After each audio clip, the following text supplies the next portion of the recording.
بسم الله الرحمن الرحيم. الحمد لله رب العالمين والصلاة والسلام على رسوله النبي الكريم محمد وعلى آله وصحبه أجمعين ومن تبعهم بإحسان ودعا بدعوتهم إلى يوم الدين. أما بعد، فقال الله سبحانه وتعالى: فأعوذ بالله من الشيطان الرجيم. بسم الله الرحمن الرحيم. قل أعوذ برب الفلق من شر ما خلق ومن شر غاسق إذا وقب ومن شر النفاثات في العقد ومن شر حاسد إذا حسد. صدق اللہ العظیم. محترم ناظرین، السلام علیکم ورحمۃ اللہ وبرکاتہ. اس سے پہلے والے لیکچر کے اندر سورہ فلق کی تفسیر کے تعلق سے کچھ گفتگو ہوئی تھی. سورہ فلق کے شان نزول سے، سورہ فلق کے مکی اور مدنی ہونے کے تعلق سے، اور معوذتین جو قل اعوذ برب الفلق اور قل اعوذ برب الناس ہیں، ان کے مکی اور مدنی ہونے کی بحث اور ان کے شان نزول کے تعلق سے جو بحث تھی، اس کے سلسلے میں آپ سے کچھ گفتگو اور ان صورتوں کے پس منظر میں اور ان صورتوں کے تعارف کے تعلق سے کچھ گفتگو ہو گئی تھی. منگل کے دن جو ہمارے چینل پر ویڈیو اپلوڈ کی جاتی ہے، وہ کسی ٹیکنیکل فالٹ کی وجہ سے وہ ویڈیو اپلوڈ نہیں ہو پائی، وہ ڈیلیٹ ہو گئی. لہذا اس ایک دن کے گیپ سے، اس ناقے کے لیے آپ حضرات سے معذرت خواہ ہیں ہم اور ہمارا چینل. اب انشاءاللہ اس سلسلے میں مزید آگے گفتگو کرنے کی کوشش کی جائے گی. اس سلسلے میں علماء کرام نے، مفسرین رحمۃ اللہ علیہ مجمعین نے یہاں گفتگو کی ہے کہ جادو کی حقیقت کیا ہے، اور سرور کائنات محمد صلی اللہ علیہ وآلہ وصحبہ وسلم پر جو واقعہ پیش آیا تھا جادو کا، جس کو اس صورت کی، ان دونوں صورتوں کی معوذتین کے شان نزول میں ذکر کیا جاتا ہے، وہ اس کی حقیقت کیا ہے، اور اگر جادو ہوتا ہے تو ہمیں کیا کرنا ہے. اس سلسلے میں امت اسلامیہ کے اندر سحر جو ہے، جادو اور سحر کے تعلق سے دو انتہا پسند رائے ہمارے علماء کے نزدیک آتی ہیں. ایک طرف تو وہ جماعت ہے علماء کی کہ جو جادو کا انکار کرتی ہے، جادو کے وجود کا انکار کرتی ہے، اور ایسے حضرات ہمیشہ موجود رہتے ہیں، اقلیت پسند لوگ ہوتے ہیں جو کہتے ہیں کہ یہ سب وہم و خرافت ہے، یہ سب جو ہے اندھ وشواس، بد اعتقادی کی باتیں ہیں، واقع امر میں اس کا کوئی تعلق نہیں ہے. تو دوسرے طرف انتہا کا ایک دوسرا چھوڑ ہے، انتہا کی ایک دوسرا کنارہ ہے کہ جہاں لوگ زندگی کے تمام واقعات کو، انسانی زندگی کے تمام نشیب و فراز کو، انسان کی زندگی کی تمام کامیابیوں اور ناکامیوں کو، انسان کی زندگی میں ہونے والے تمام رونما ہونے والے تمام حالات کو، تمام آزمائشوں اور ابتلاءات کو، بیماریوں کو، کاروبار کے نقصان کو، سب کو جادو پر محتمل کرتے ہیں. ان کی گفتگو سن کے ایسا معلوم ہوتا ہے کہ دنیا کے اس اسباب و مسببات میں شاید سحر اور جادو کے علاوہ کچھ بھی نہیں. کبھی کبھی تو ایسا لگتا ہے کہ جیسے اللہ تبارک و تعالیٰ کی قدرت اور اس کی مشیت بھی کچھ نہیں ہے، جو بھی کچھ اس دنیا میں ہو رہا ہے سب جادو سے ہو رہا ہے، جادوگروں سے ہو رہا ہے اور سحر کے ذریعے ہو رہا ہے. اس درمیان میں انصاف منصفانہ بات اہل سنت والجماعت کی کیا ہے، اس کو ملحوظ نظر رکھنا اور چند باتوں کو اپنے ذہن کے اندر رکھنا بہت ضروری ہے. سب سے پہلی بات تو یہ ہے کہ دیکھیے، لفظ سحر کا قرآن پاک کے اندر کئی جگہ استعمال ہوا ہے. لہذا یکلخت سحر کے وجود سے انکار مناسب نہیں ہے. سب سے پہلے سورہ بقرہ کے اندر آیا اس بات کا تذکرہ ہاروت و ماروت کے واقعے کے اندر کہ یعلمون الناس السحر وما انزل علی الملکین ببابل ہاروت و ماروت، کے لوگوں کو شیاطین سحر سکھاتے ہیں. اس سے پہلے کہ سحر کیا ہے اور کیا ہوتا ہے، ہمیں ایک بات صاف کر لینی ہوگی کہ سحر کا شرعی حکم کیا ہے. تو علماء نے اس بات کو واضح کرا ہے کہ جادو کرنا، جادو کروانا، جادو سیکھنا اور جادو سکھانا اسلام میں حرام ہے. ایسا کرنا گناہ کبیرہ میں شمار کیا جاتا ہے. نیز قرآن پاک کے اندر جادو کو کفر سے مترادف کیا ہے. اللہ نے فرمایا کہ وما کفر سلیمان ولکن الشیاطین کفروا یعلمون الناس السحر. ما کفر سلیمان، شیاطین نے حضرت سلیمان کی وفات کے بعد بنی اسرائیل کو گمراہ کرنے کے لیے یہ کہا کہ یہ کوئی نبی وغیرہ نہیں تھے، بلکہ یہ ایک بہت ماہر فن جادوگر تھا، اور اس نے اپنے جادو سے جو ہے تمام دنیا کے پر کنٹرول کیا تھا. تمام جانوروں کو، پرندوں کو، درندوں کو، جنوں کو، شیاطین کو، انسانوں کو اپنے جادو سے مسخر کیا تھا. اور وہ چند کتابیں لے کر آئے اور کہا کہ یہ ہم جو ہے سلیمان کی کرسی کے نیچے سے ہم نے نکالی ہیں، اور وہ انہی جادوؤں کے ذریعے جو ہے وہ سارا کنٹرول کرتا تھا. یہ اس کا علم تھا.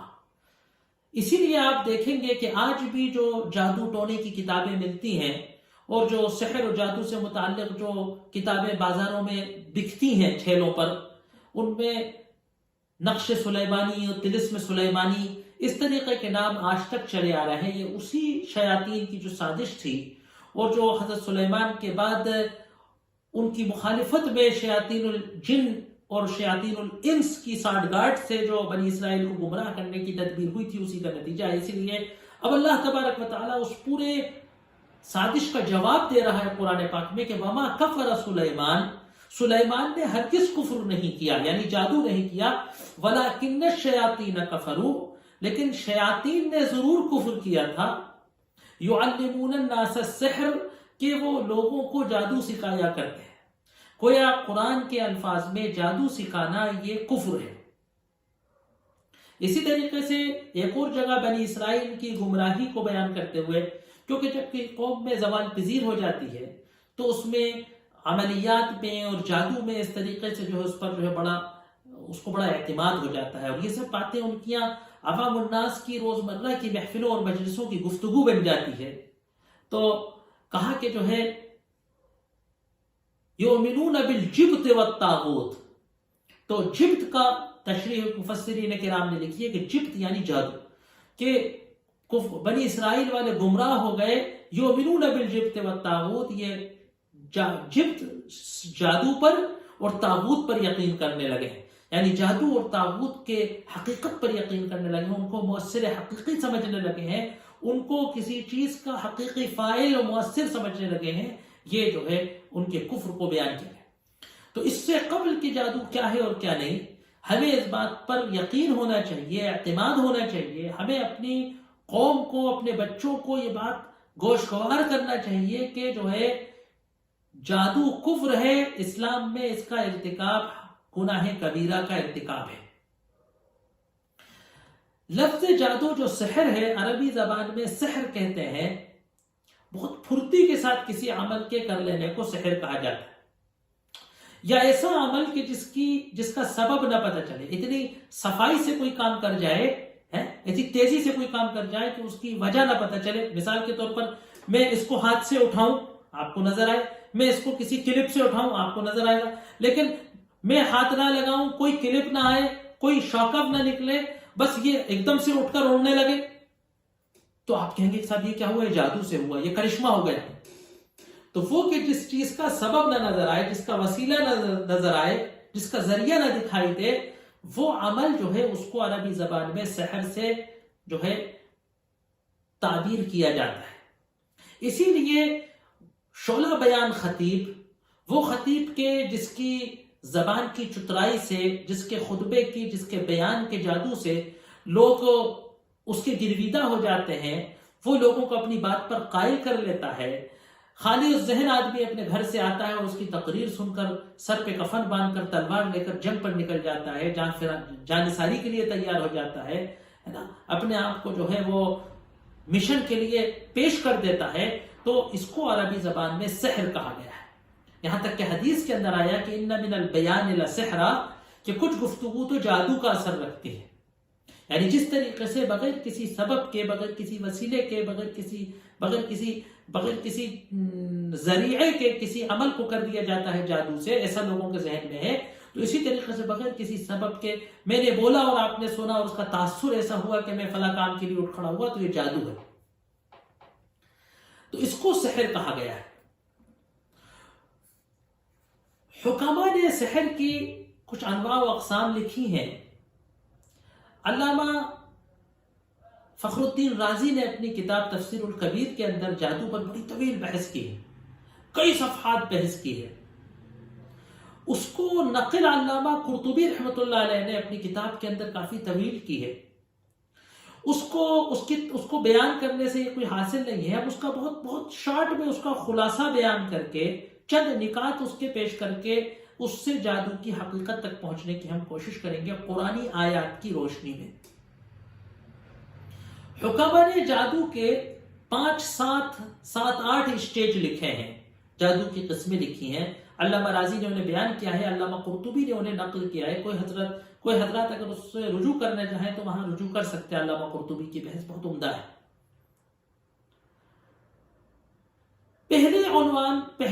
پہلی نوعیت جو حکما نے جادو کی بتائی ہے وہ یہ بتائی ہے کہ جادو کے ذریعے کسی چیز کی عین کو تبدیل کیا جا سکتا ہے نا، کسی چیز کی ماہیت کو تبدیل کیا جا سکتا ہے. مثال کے طور پر انسان کو گدھا بنایا جا سکتا ہے، تو اب یہ واقعاتاً گدھا بن جائے گا، گدھا ہی بن کر رہے گا، انسان نہیں رہے گا.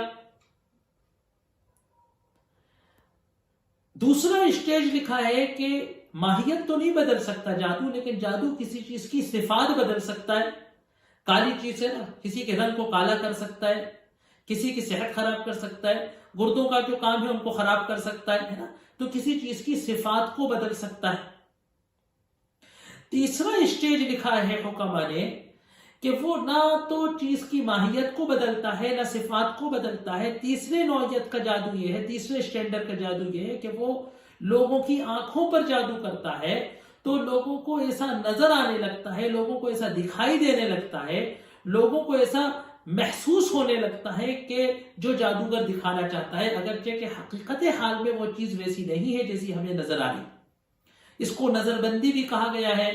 اور آج کل کے جدید سائنس کے اندر تخیل کے اور جو ہے وہ کئی جو ہے جس کو مغناطیسی ٹیکنکس کہی جاتی ہیں، اس کے ذریعے بہت ساری اس طریقے کی برین واش وغیرہ کی چیزیں آ رہی ہیں جو سائیکسٹ وغیرہ یوز کرتے ہیں اپنے بہت سارے کاموں میں، تو وہ اس تخیل کی ٹیکنک کے بہت قریب تر ہے.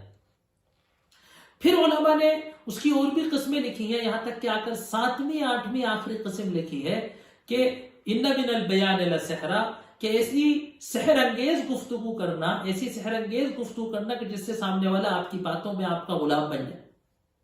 اور واقعی آپ دیکھیے کہ ایک شخص گھر سے نکلتا ہے اور ایک اجنبی شخص تقریر کرتا ہے اور وہ اس کے ہم خیال ہو جاتا ہے، اس کی جماعت میں شامل ہو جاتا ہے، اس کی فوج میں سپاہی بن کر چل دیتا ہے.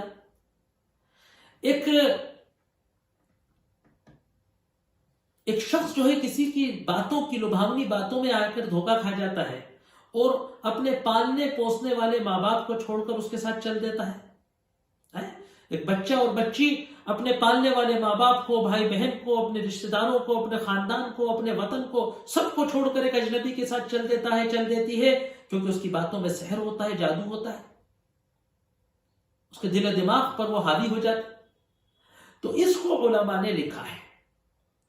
یہاں پر میں نے ایک نقطہ پیش کرنے کی کوشش کی ہے کہ اگر ہم قرآن کے بیانات کو دیکھیں تو ہمیں یہ سمجھ آتا ہے کہ حکما نے جادو کا جو تیسرا اسٹیج لکھا ہے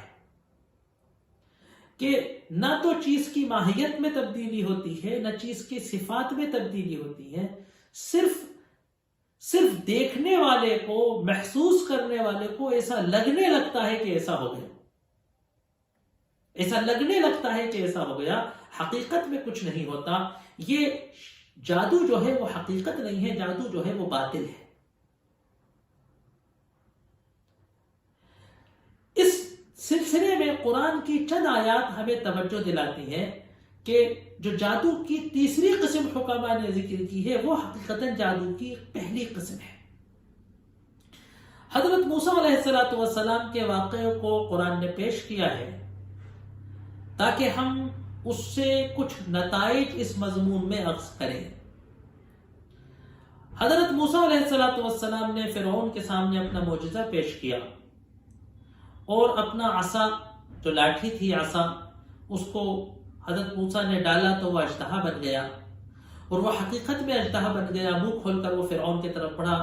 فرعون گھبرا کر اپنے تخت شاہی سے کود گیا اور بہت بوکھلا سا گیا. آخر میں وہ سب واقعات ہوئے. آخرکار یہ ہوا کہ حضرت موسیٰ نے اس معجزے کو بطور اپنی نبوت کے چیلنج پیش کیا اور فرعون نے اس چیلنج کو قبول کیا اور یہ مشورہ کیا فرعون کی پارلیمنٹ نے, اس کی کیبنٹ نے, کہ سارے مصر سے سارے جادوگروں کو, ایکسپرٹ ترین جادوگروں کو جمع کیا جائے اور ان کا اس موسیٰ سے کہ جو مدعی نبوت ہے اور ہم جس کو ایک ماہر جادوگر قرار دیتے ہیں, ہم اس کا ہمارے جادوگروں سے مقابلہ کرائیں گے اور یہ ثابت کریں گے کہ یہ کوئی نبی نہیں ہے بلکہ یہ جادو کے علم سے کر رہا تھا اور ہم نے اس کو جادو کے علم سے ہرا دیا. اس سلسلے میں قرآن کہتا ہے کہ فرعون نے منادی لگائی کہ میرے پاس لے کر آؤ بکل سحار علیم, سارے عرض وَبْعَثْ فِي الْمَدَائِنِ حَاشِرِينَ يَأْتُوكُ بِكُلِّ سَحَّارٍ عَلِيمٍ کہ مدائن مصر کے تمام شہروں کے اندر منادی لگانے والے بھیج دو اور ایک ایک جانکار علیم ایکسپرٹ جانکار جادوگروں کو ان کے مقامات سے, شہروں سے, گاؤں سے, دیہاتوں سے, جنگلوں سے, جہاں جہاں ان کے سینٹر ہیں وہاں سے بڑے بڑے جادوگروں, جادو کے اسکولوں سے بڑے بڑے جادوگروں کے جادو کے اساتذہ فن کو فرعون نے جمع کیا اور ان کے سامنے پیش کیا کہ صاحب موسیٰ سے چیلنج کرنا ہے. اب ان جادوگروں نے جو جادو پیش کیا اس جادو کے بارے میں قرآن بتاتا ہے کہ انہوں نے کیا کیا تھا. میدان جس کو مبارات کہتے ہیں, میدان مقابلہ گاہ میں حضرت موسیٰ کھڑے تھے, ایک طرف سارا جادوگروں کا لشکر کھڑا تھا. فرعون نے جادوگروں کو زبردست انعامات کا وعدہ کیا تھا اور یہ بھی معلوم تھا جادوگروں کو کہ اگر اس نازک موقع پر ہماری کوئی ادنا سی ہم نے غلطی کر دی, چھوٹی سی بھی ہماری کوئی غلطی اور لغزش فرعون کو ہروا گی اور فرعون غضبناک ہو کر اس میں ہمیں کیا سزا دے گا یہ جادوگروں کو معلوم تھا. اس کے بعد جادوگروں نے اپنے فن کا مظاہرہ کیا. کیا مظاہرہ کیا؟ فَأَلْقَوْا عِصِيَّهُمْ وَحِبَالَهُمْ قرآن کہتا ہے کہ جادوگروں نے اپنی لکڑیاں اور ڈوریاں ڈالی. فَسَحَرُوا أَعْيُنَ النَّاسِ وَاسْتَرْهَبُوهُمْ وَجَاءُوا بِسِحْرٍ عَظِيمٍ. کیا ہوا کہ يُخَيَّلُ إِلَيْهِ مِنْ سِحْرِهِمْ أَنَّهَا تَسْعَى. حضرت موسیٰ کو يُخَيَّلُ إِلَيْهِ, اس لفظ پر غور کیجئے قرآن کے کہ موسیٰ کو يُخَيَّلُ إِلَيْهِ ایسا خیال ہونے لگا. يُخَيَّلُ إِلَيْهِ موسیٰ کے طرف موسیٰ کو ایسا خیال ہونے لگا جادوگروں کے جادو کی وجہ سے کہ انہا تسعا کہ وہ لکڑیاں اور ڈوریاں سعی کر رہی ہیں, رینگ رہی ہیں, چل پھر رہی ہیں, جبکہ کہ وہ چل نہیں رہی تھی, وہ اپنی اپنی جگہ پر پڑی ہوئی تھی. لفظ تخیل کا اس کے علاوہ کوئی دوسرا ترجمہ نہیں ہو سکتا. ایسا حضرت موسیٰ کو ان کا رینگنا لگا کہ کہا اوجس فی نفسہ خیفۃ موسیٰ, موسیٰ ڈر گئے. یقیناً اس سے نہیں ڈرے تھے کہ مجھ پر جادوگروں نے جادو کر دیا ہے یا ان کے سانپ اور اژدہے مجھے ڈس لیں گے. ڈرے اس بات سے تھے کہ انہوں نے تو لکڑیوں کو جادو سانپ بنا دیا, اب میری لاٹھی جب اژدہا بنے گی تو کیا فرق رہ جائے گا. ایسا نہ ہو کہ کہیں میرا معجزہ ہار جاؤں, ایسا نہ ہو کہ کہیں آج باطل حق پر بالادست ہو جائے. اب اللہ نے کیا فرمایا؟ اللہ نے حضرت موسیٰ کو فوراً دلاسا دیتے ہوئے کہا کہ لا تخف, موسیٰ مت ڈرو, ما جاؤ بہ السحر, یہ جو انہیں کرا ہے یہ جادو ہے, جادو حقیقت نہیں ہے. ان اللہ سیبطلہ, اللہ اس کو باطل کر دے گا. ہے نا, جادو ایک بات پتہ چل رہی اس آیت قرآنی سے کہ جادو میں دوام نہیں رہتا، جادو ہمیشہ کے لیے کچھ نہیں کر سکتا، جادو کی ایک میعاد ہے، ایک وقت ہے، پھر اللہ اس کو باطل کر دیتا ہے، اور پھر آخر میں اللہ کہہ رہا ہے وَلَا يُفْلِحُ السَّاحِرُ حَيْثُ أَتَىٰ، اور جادوگر ہرگز کبھی کامیاب نہیں ہوتا، کیونکہ جادوگر حقیقت نہیں پیش کرتا۔ اب دیکھیے یہاں ایک بات سوچنے کی ہے کہ جو لفظ تخیل استعمال کی ہے تو جادوگروں نے حکما کے اعتبار سے تیسرے گریڈ کا جادو استعمال کیا تھا۔ اب سوال یہ اٹھتا ہے کہ ایک ارض مصر پر فرعون کے دربار میں ایک شخص آ کے لاٹھی کو اژدہا بناتا ہے، وہ شخص فرعون کے جادوگروں کے نزدیک اجنبی ہے، ان کے علم جادوگری میں اس کا کوئی خانہ نہیں ہے، نہ وہ ان میں سے کسی کا استاد ہے، نہ وہ ان میں سے کسی کا شاگرد ہے۔ یہ اجنبی شخص آ کے ایسا انوکھا جادو کرتا ہے، شاہی دربار میں عزت کا سوال ہے، بادشاہ کے وجود کا سوال ہے، مذہب کے عقیدے کے بقا اور فنا کا سوال ہے۔ ایسے موقع پہ جادوگر، سارے جادوگر مل کر تیسرے گریڈ کا جادو کا استعمال نہیں کرتے۔ اگر جادو میں اگر یہ تاثیر موجود ہوتی کہ وہ ماہیت بدل دے تو وہ ماہیت کو بدل دیتے۔ دوسری بات یہ کہ یہ آپ یہ نہیں کہہ سکتے کہ ان جادوگروں کو فرسٹ گریڈ کا جادو کرنا نہیں آتا تھا، کیونکہ وہ بکل سحار علیم، زبردست ذی علم جادوگر تھے۔ پورے تاریخ انسانی میں علم جادوگری کے سب سے عروج کا زمانہ وہ تھا، اور اس عروج کے زمانے کے سب سے پائے کے جادوگروں کو فرعون نے حضرت موسیٰ علیہ السلام کے معجزے کے چیلنج کے لیے جمع کیا تھا۔ تیسری بات یہ کہ قرآن خود اس بات کی تصدیق کر رہا ہے کہ یہ اتنا عظیم جادو لائے تھے کہ اس کے آگے کوئی جادو نہیں تھا۔ کہا سحروا اعین الناس، ان نے لوگوں کی آنکھوں پر جادو کیا۔ پتہ چلا کہ جادو لاٹھیوں پر نہیں ہوا تھا، جادو آنکھوں پر ہوا تھا۔ جادو ہمارے اوپر نہیں ہوتا ہے، بلکہ جادو ہمارے آنکھوں پر، ہمارے اعصاب پر، ہمارے تخیل پر، ہمارے ذہن پر ہوتا ہے، ہمارے جسم پر نہیں ہوتا۔ قرآن کہہ رہا ہے وَجَاءُوا بِالسِّحْرِ سَحَرُوا أَعْيُنَ النَّاسِ، لوگوں کی آنکھوں پر جادو کر دیا، وَاسْتَرْهَبُوهُمْ، اور ان کو ڈرا دیا۔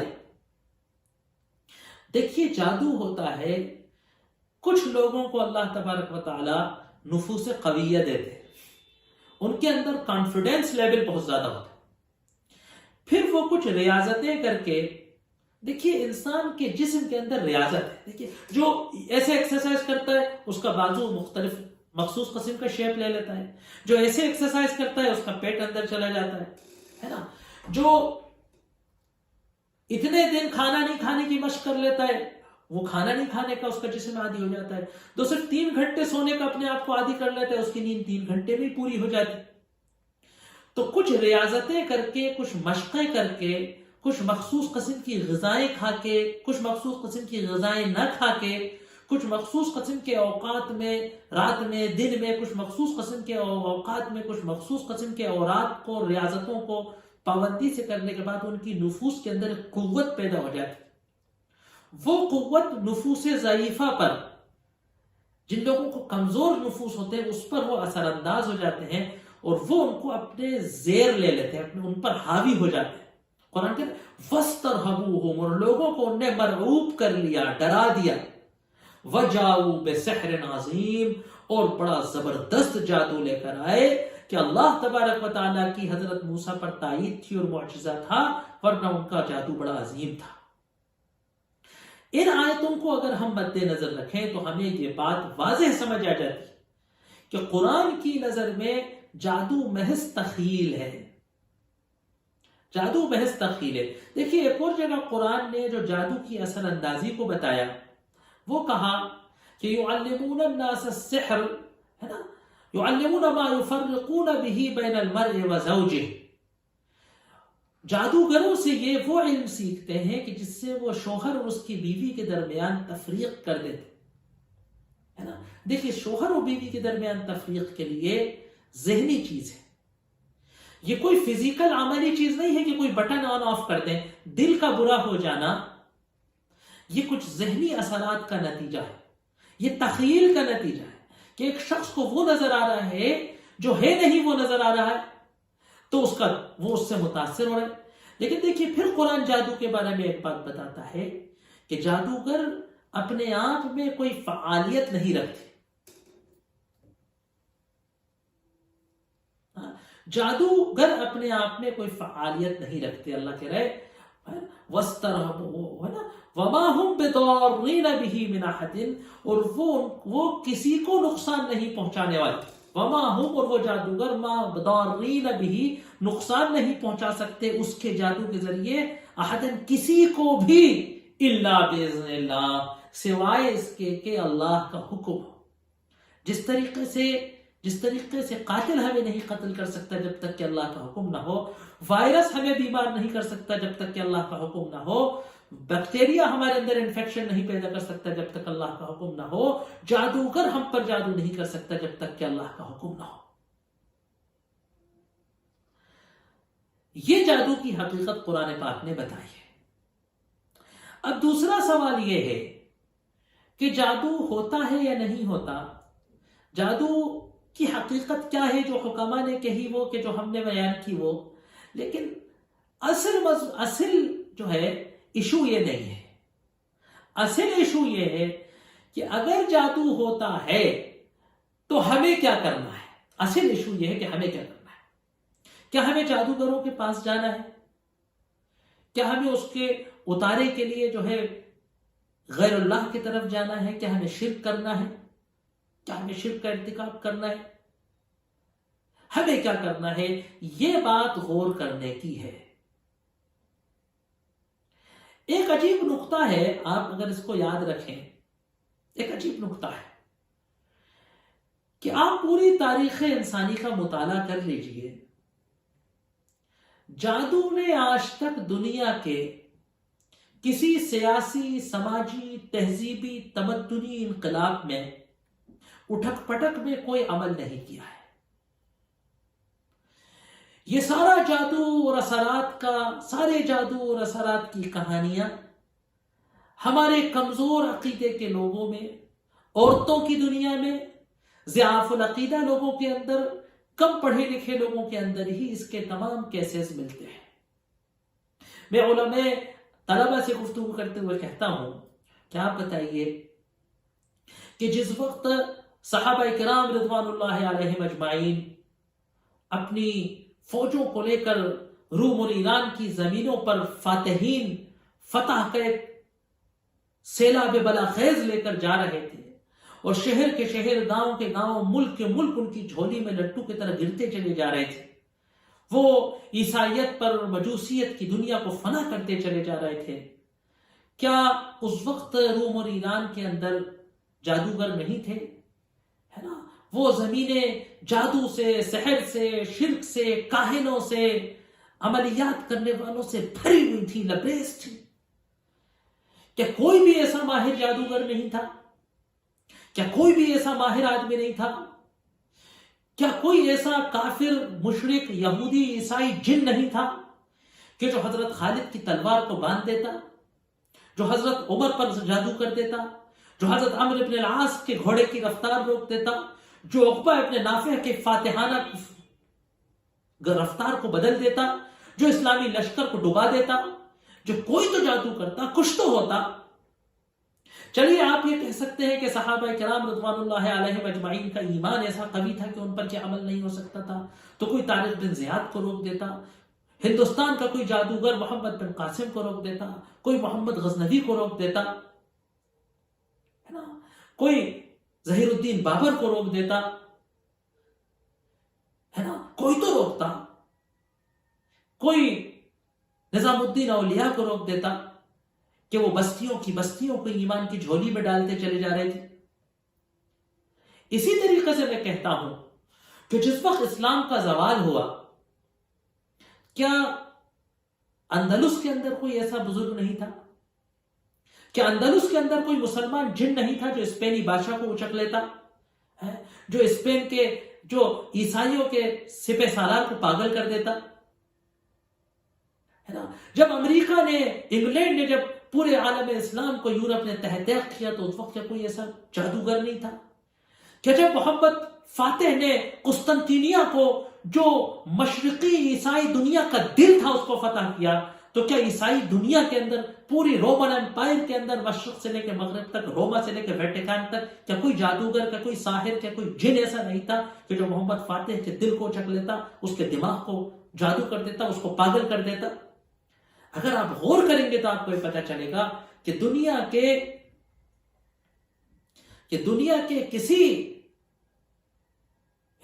کسی فیصلے میں، دنیا کے کسی فیصلے میں، ہے نا، کسی فاتحین میں، جنگجوؤں میں، غازیوں کو اس پر اثر، اس کا سارا اثر ہمارے محلوں میں، ہماری بستیوں میں، ہماری عورتوں میں، ساس بہو کے جھگڑوں میں، ہے نا، بستیوں میں، میرے آپ کے کرایہ داروں کے جھگڑوں میں، میری چچا ماموں کی جائیدادوں کے قبضے میں، صرف انہی گھٹیا اور چھوٹی سوچ کی چیزوں میں، انہی گھٹیا اور چھوٹی سوچ کی ذہنیتوں کو جادو اور سحر اور اجنہ اور اثرات ہوتے ہیں۔ کبھی اس بات پر ٹھنڈے دماغ سے سوچئے گا کہ کیوں ایسا ہوتا ہے۔